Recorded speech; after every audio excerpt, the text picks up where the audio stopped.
Alhamdulillahi Rabbil Alamin wa kafa. Wassalatu wassalamu ala Rasulillahil Mustafa Muhammadin ibni Abdillah sallallahu alaihi wasallam. Amma ba'du. Banyak sekali yang Allah perintahkan kita dalam Al-Quran, tapi tidak kalah dari banyaknya larangan-larangan Allah subhanahu wa ta'ala. Uniknya, setiap larangan demi larangan dalam Al-Quran adalah kebaikan untuk manusia, adalah kemaslahatan untuk setiap hamba Allah. Tidak ada satu larangan pun dalam Al-Quran kecuali itu kebaikan untuk kita semuanya. Tujuannya apa? Allah ingin menunjukkan kasih sayangnya bukan hanya sekedar pada perintah, tapi Allah tidak mau kita tergelincir. Allah tidak mau kita terjebak.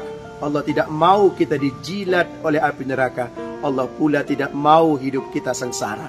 Hal itu dipertegas oleh Allah pada berbagai janji-janji Allah dalam Al-Quran. Di antaranya ada 4 janji Allah dalam Al-Quran dengan 4 syarat, dan Allah menjanjikan pada tiap amalan itu Allah pasti akan tunaikan. Yang pertama terdapat di dalam surat Al-Baqarah pada juz 2 ayat 152.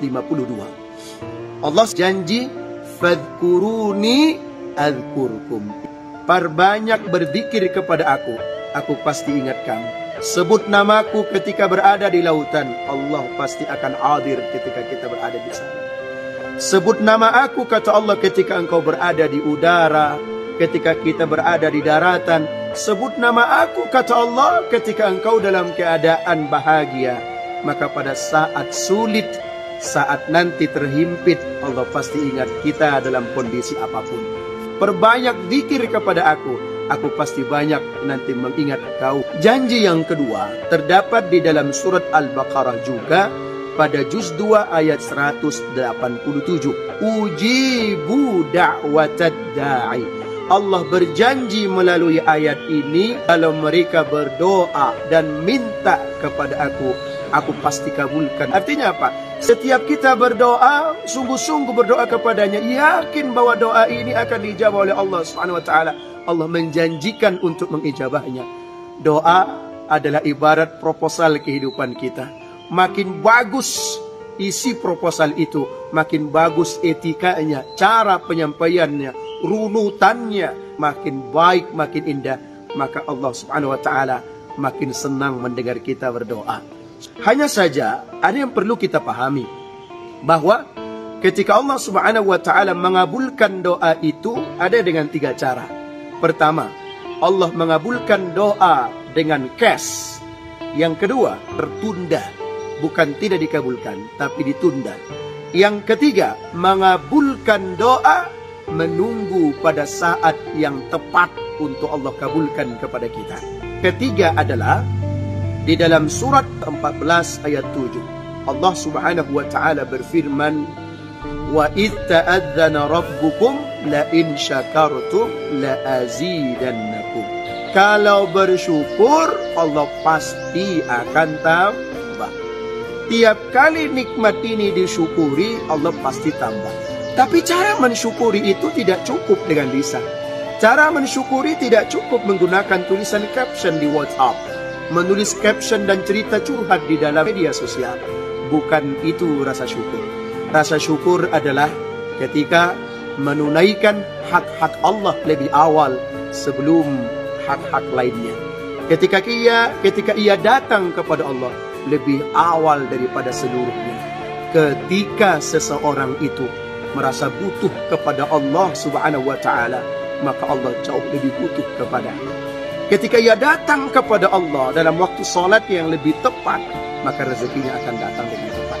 Cara syukur adalah aplikasi seluruh anggota tubuh kita untuk lebih taat kepada Allah. Itulah sebabnya syukur bukan pada lisan, syukur bukan pada tulisan caption, syukur juga bukan pada sekedar bagaimana kita berretorika, tapi syukur diaplikasikan di dalam akhlakul karimah. Makin santun bicaranya, makin tidak berani menyentuh yang bukan haknya, tak berani mengucapkan kata-kata yang kotor. Telinganya digunakan pada sesuatu yang baik, akal dan hatinya pun diisi dengan sesuatu yang diridhoi oleh Allah Subhanahu wa taala. Yang terakhir, Allah berjanji dalam surat At-Talaq, surat ke-65 ayat 2 dan ayat 3. Wa man yattaqillaha yaj'al lahu makhraja wa yarzuqhu min haitsu la yahtasib. Siapa yang terus meningkatkan ketakwaannya kepada Allah, yattaqillah, terus dia bertakwa kepada Allah Subhanahu wa taala, yaj'al lahu makhraja, Allah pasti akan terus memberikannya jalan keluar dari setiap permasalahan hidup kita. Bukan hanya sampai di situ, tapi Allah juga menjanjikan wa yarzuqhu min haitsu la yahtasib. Allah juga akan memberikan rezeki kepadanya dari arah yang tidak disangka-sangka. Ini bukti bahwa Allah begitu sayang kepada kita. Sayangnya Allah bukan sekedar basa-basi, tapi Allah menjanjikan seluruhnya ini bila kita mau untuk menjemputnya. Sekarang pertanyaannya adalah, maukah kita atau tidak? Ketika kita merasa butuh kepada Allah, lebih mengutamakan kepentingan Allah, andaikan seluruh bumi ini pun mereka merasa butuh kepada Allah, sujud kepada Allah, semuanya tanpa terkecuali di bawah Allah akan menunjukkan butuhnya kepadanya. Dan tak ada sedikit pun bertambah dari kekuasaan Allah seandainya satu bumi ini betul-betul sujud di hadapan Allah. Tapi sebaliknya, andaikan satu bumi ini tak ada yang taat satupun, juga tidak akan berkurang sedikit pun dari kemahakuasaan Allah Subhanahu wa ta'ala. Itu artinya kitalah yang butuh kepada Allah. Kita pula yang butuh pada saat kita dalam kondisi yang sulit. Yang dilibatkan adalah Allah Subhanahu wa ta'ala. Akhirnya memaksimalkan hari-hari kita dengan ketakwaan adalah kebutuhan kita, bukan Allah yang butuh.